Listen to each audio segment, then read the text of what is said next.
pangalan mo, kuya? Edwin. Edwin, no? Edwin. Okay, mas lalabanan na.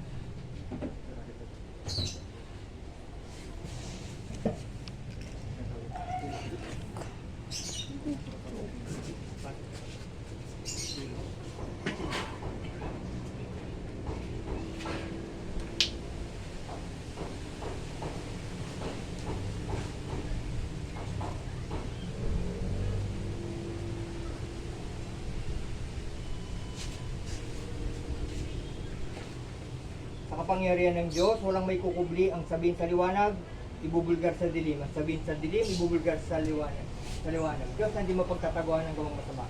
Tinatawag ko ang spirito na nagpapasakit sa katawan ni Edwin Cristo. Igsak, egmak, egsum. Pasok sa katawan. Huli ka. Ba't mo pinapasakitan si Edwin? Ikaw ba ang nagpapasakit sa may katawan? Tayo mag-usap. Procultis buhog. Oh, sige. Kakalasin mo na kung anong ginawa mo kay Edwin. Sagot, tayo mag-usap. Kakalasin mo na? Ha? Kakalasin mo na? Oh, huli na. Oh, bakit pinapasakitan mo to si Edwin? Anong kasalanan ito? Anong kasalanan? Susunugin kita dyan. Anong kasalanan yan? Ni Edwin. Sabihin mo sa akin. Ikay magsabi. Sabihin mo sa akin. Barham, sukuam, asero. Oh, kakalasin mo na. Matagal mo na bang ginagawa to kay Edwin? Kay Edwin Cristo? Ha? Oh, ano to? Pinatrabaho mo? Ikaw mismo may gawa? Ikaw? Ay, bakit yung Bisayang babaeng sabi mo may alam? Oh, matagal mo nang ginagawa to sa ano, sa katawan ni ano, Edwin? Ha? Oh, tigas na oh.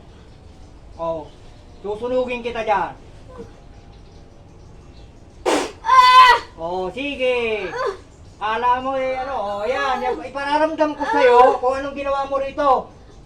Oh. Sige.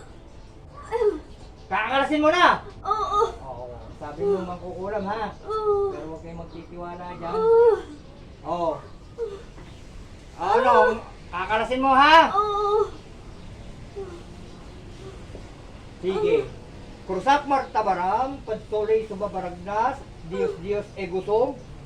Sila yung espiritu na nagpapasakit ng katawan, patay.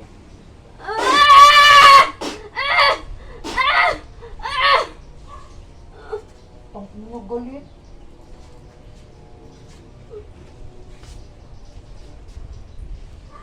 Sa uli. Ate. Balik sa uli na. Ate. Oh, ano man nangyari sa'yo? No? Confirm yung Bisaya, kuya ha. Siya ang may gawa, hindi niya pinatrabaho, ibig sabihin siya talaga yung may alam. Okay.